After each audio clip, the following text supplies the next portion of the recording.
So April Danielle is the founder of Absolute Travel Addict, and she began her travels. She says she got her first travel writing assignment and left for the Philippines at the age of 2. Then it's only a joke though, she wasn't 2 years old when she first started writing. It wasn't really a writing gig, it was a military relocation for her family back in 1984. Growing up in a military town afforded her the luxury of experiencing people from different cultures very early in her life, and she attributes that experience to being the catalyst for all things that she loves in travel and cultural exploration. April Danielle has visited 20 countries and counting, and she has unearthed ways to travel while working full-time, getting over her fear of going solo, finding creative ways to fund her travels, and even to take her business overseas for up to 6 months at a time. So, April, welcome to the Skychi Travel Guide. Thanks so much for having me. I'm glad to be here today. Okay, we're glad to have you.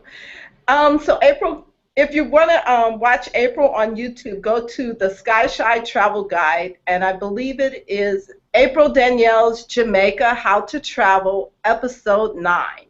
So you can watch her on YouTube there. So April, tell us a little bit about how you got, I don't know, why you moved to Jamaica. Why Jamaica? So I get this question all the time. I'm actually not Jamaican. I don't have Jamaican parents, but I went to a wedding. Good friends of mine got married in Jamaica several years ago, and so, you know, being a good friend that I am, I came. It was actually held in Ocho Rios at Rio, and I enjoyed it. We had a great time at the wedding, but I got an opportunity to hire a driver and just kind of drive around through Ocho Rios and surrounding area, and it was nice. I really liked it. So I decided that I was going to come back a couple months later and give the island a better, I guess, get a better feel for what was really going on in Ochi and outside. So I came back a couple months later with a friend, and we drove all over the North Coast and got into a lot of different things, and it just kind of snowballed from there. So every couple of months I was coming back again and again.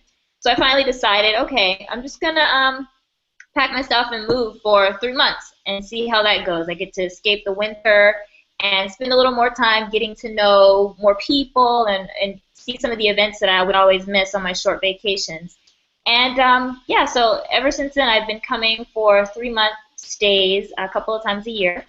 And I love it. I'm happy to be able to call this my part-time home. The weather's great, and I love encouraging people to come and explore Jamaica. Wonderful, wonderful.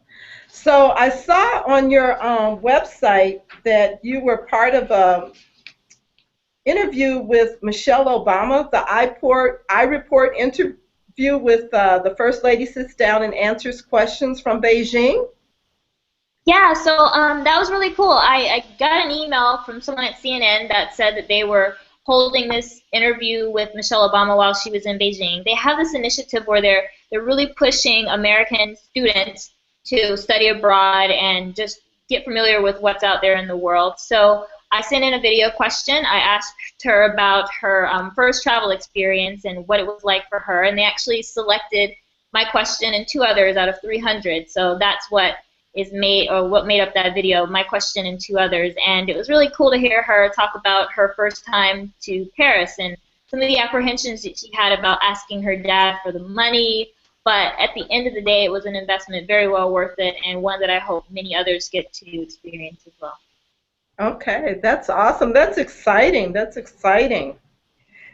So can you, I guess, share a little bit about do you know why Jamaica is called the Rock?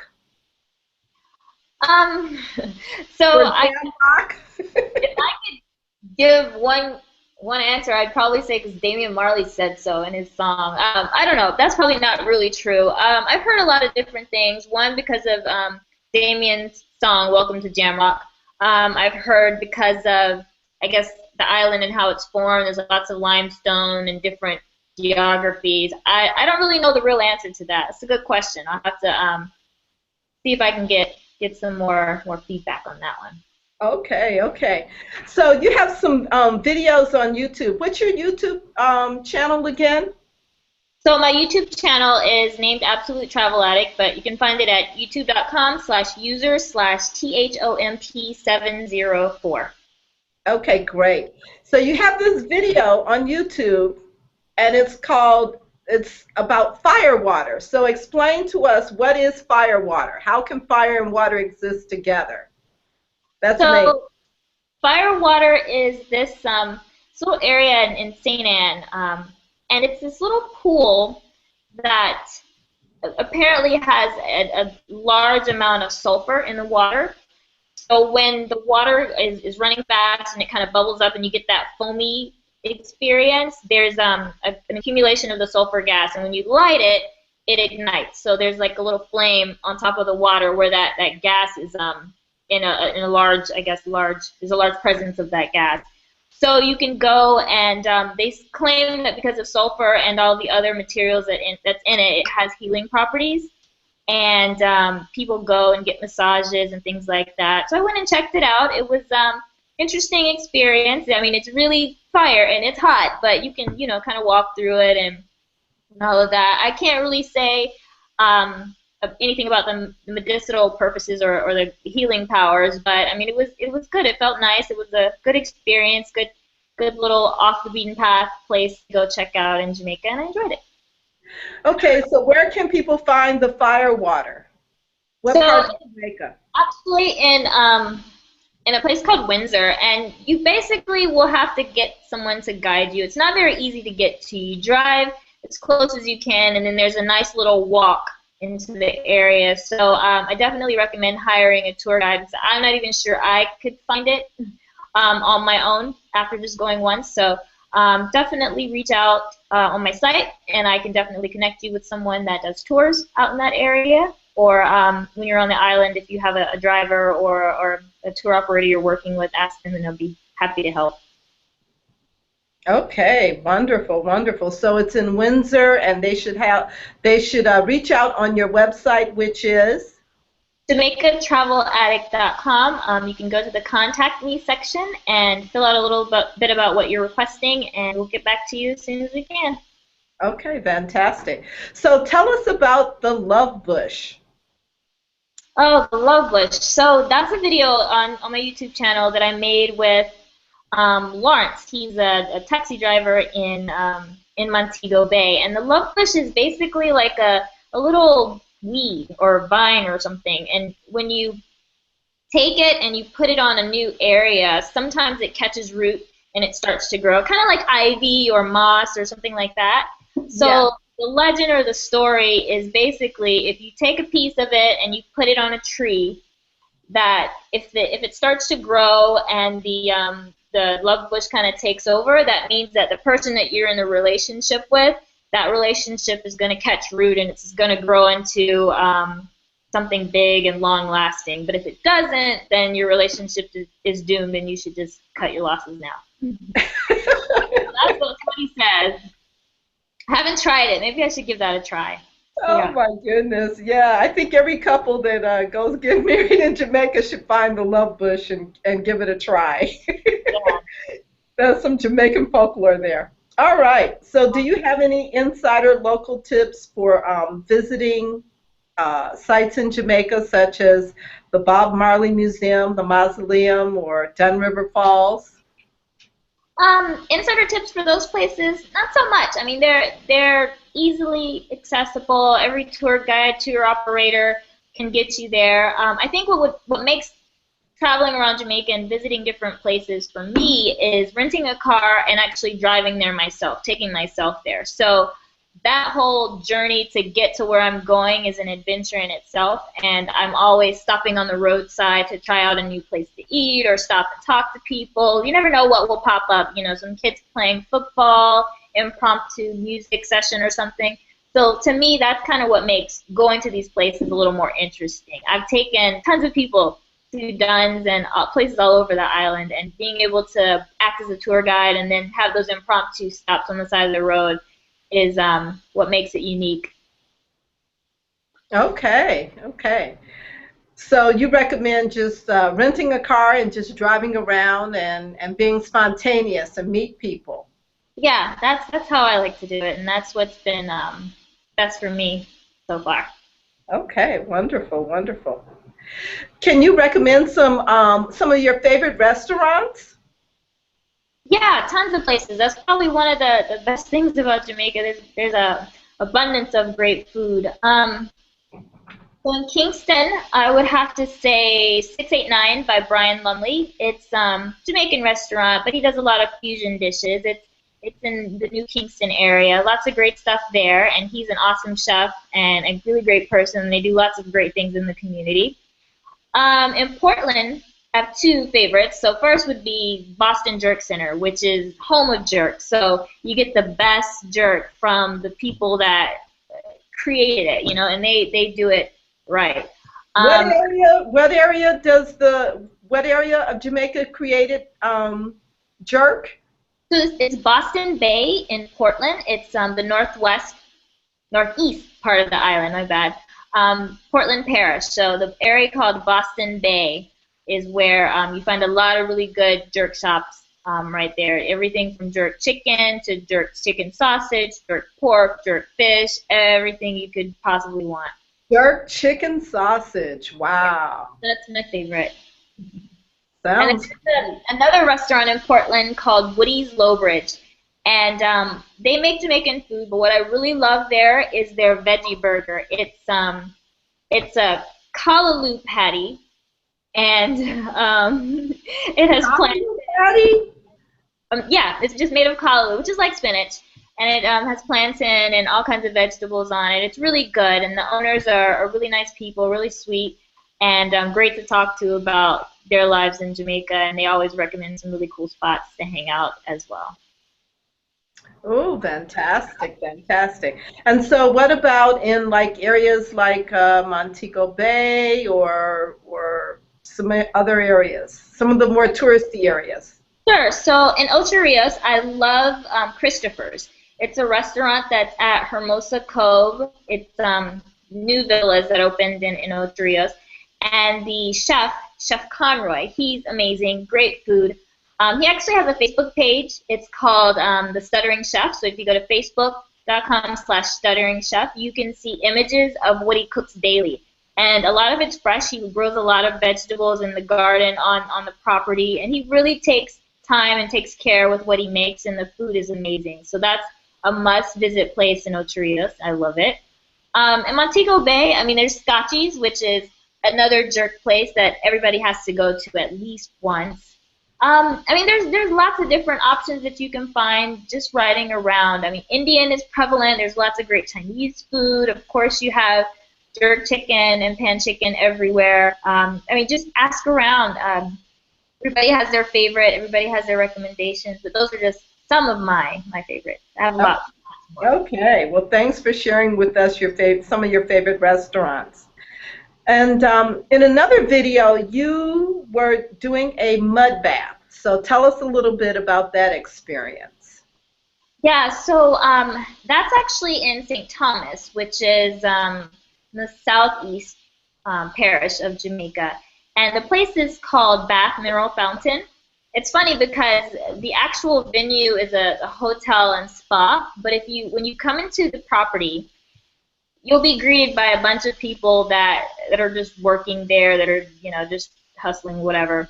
But there are certain ones that I guess do these little tours and can do the mud massages, and they take you down to the outdoor part of the fountain, and you're just at this little river where the top there's hot water flowing down, and there's this clay that they take and they use, and they'll give you that little mud massage, and it's really cheap, like $25-$30. I mean, it's an interesting experience. You get your massage out on this hot rock with this really, really hot water, and I think he said it was like 140 degrees in some spots. But yeah, it was a good massage and good time just to be out there and interact with everybody.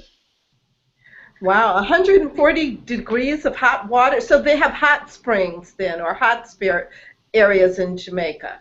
Yeah, that's one of them. Wow, amazing, amazing. And so, what's the best way to travel around like a local? Um, Travel like a local. I mean, I guess if you're visiting the place, the best way to travel like a local is to connect with the local and do what they do. That's probably been one of the reasons that I kept coming back and I stay as long as I do. I've had the opportunity to connect with some really amazing people that have become really dear friends. One way to do that is through couch surfing.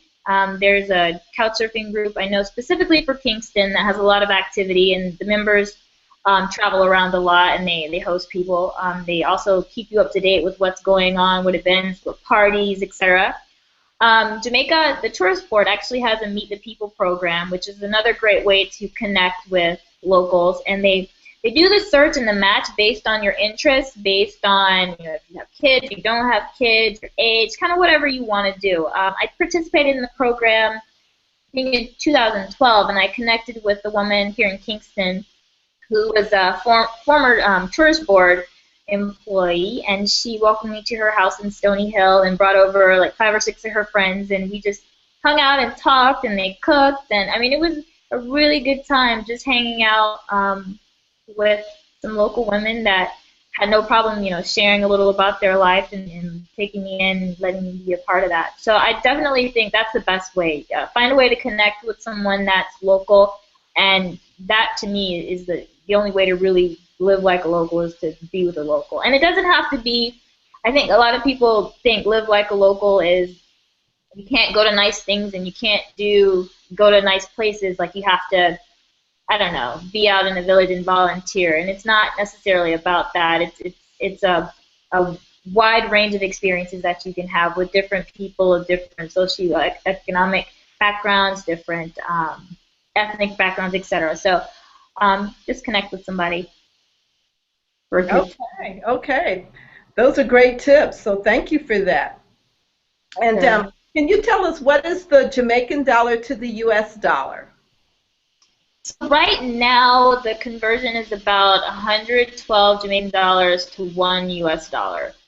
And yeah, it's been like that for a couple of months. I remember when I first started coming, it was 85 Jamaican dollars to one US dollar. So definitely some fluctuations in the currency. But to make it easy, I just use 100 to 1 in my head when I'm out and about shopping. Okay, so what can one get for 100 Jamaican dollars? 100 Jamaican dollars is a very short taxi ride, a shared taxi ride. Not much. Well, I guess I can get a lunch, a box lunch for like 400 Jamaican dollars, 300 or 400 Jamaican dollars, and that's like fried chicken, rice and peas, and a little bit of vegetables. $100 doesn't really get you much. Okay, okay. Just trying to get a sense of how expensive it is there. So you recently went to the Some Fest. Yes. It's actually my 5th time going to Reggae Sunfest. I came upon it accidentally because I just happened to be here and really enjoyed it. It was a good time. It's basically 3 nights. Well, actually, it's a full week. So the week starts off with a beach party on Sunday. That starts midday and runs really late into the evening. And then I believe on a Tuesday they have an all-white party at Pier 1, which is one of the best clubs in Montego Bay. And then starting Thursday, they do 3 nights of concerts. So Thursday night is dancehall night. So that's when you get a lot of the local reggae and dancehall artists that perform. And that night actually runs from about 9 o'clock to 6 o'clock in the morning. So the last artist is actually coming out when the sun is coming up. So it's a long, long night. Wow. The next 2 nights are kind of a mix. So you have some local artists, and they always try to have 2 foreign headliners. So this year, the foreign headliners were Jason Derulo, Wiz Khalifa, Future, and Sean Paul. Yeah. So again, it's a mix. There are a lot of local artists, a lot of foreign acts, and long nights. But it's a lot of fun. I love stage shows in Jamaica because you have this atmosphere where there's the music going on, but there's also the food and stuff. There are all the the booths with people selling their wares, and it's a great time to just kind of mix and mingle, meet new people. I always look forward to Sumfest because I get to see people that I haven't seen since the year before, because so many people go every single year over and over and over again. And it's always a good time. Okay, okay. So I saw a photo of you with Beanie Man. Yeah, I was watching one of the performances. I think Ninja Man was performing, and we were just standing out by the stage enjoying it. And my friend was like, "Hey, it's Beanie Man." I was like, "Oh, cool."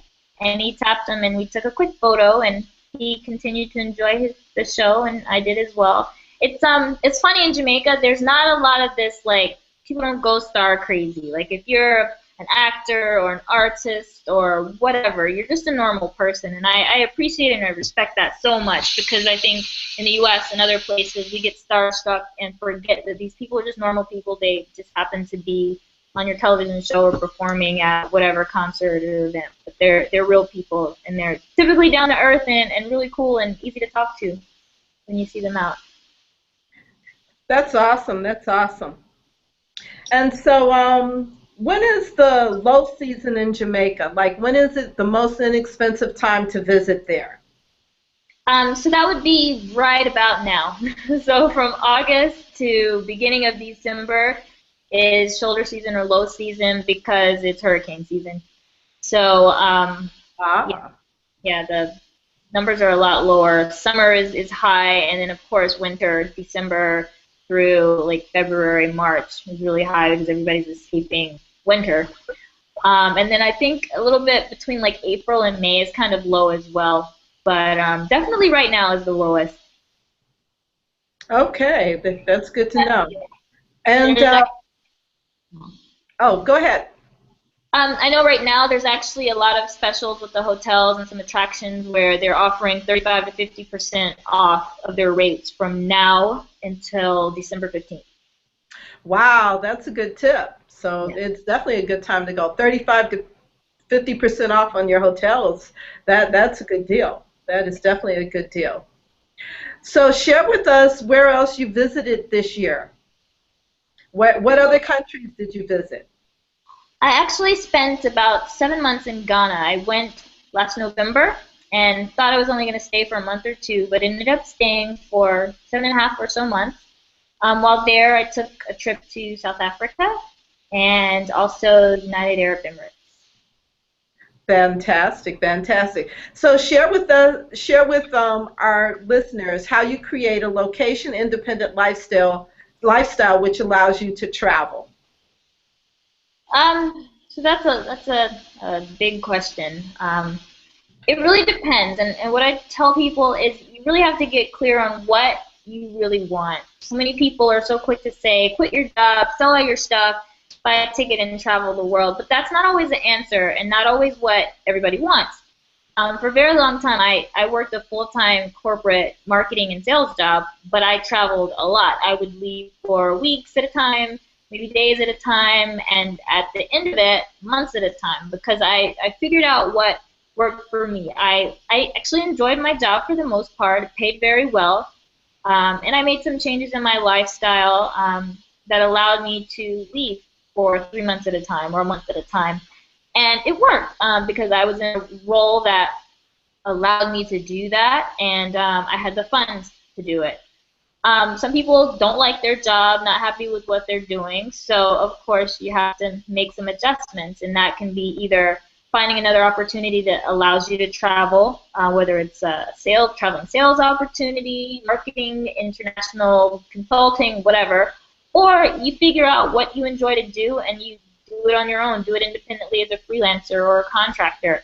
And we could talk about that all day, but it's just a matter of finding those services, pricing them accordingly, and promoting yourself to be able to take your job on the road. And once you do that, it's just a matter of setting up your business, making sure you have internet, making sure you can get paid, making sure you have easy way to communicate with people. Okay, April, I want to thank you for sharing all those tips with us, and we're going to take a break, and April is going to go about her day. We want to thank you for joining us, and You can contact April Danielle at what's the website? JamaicaTravelAddict.com. JamaicaTravelAddict.com. All Ciao, right. April. Thank Thank you you. so much. Bye.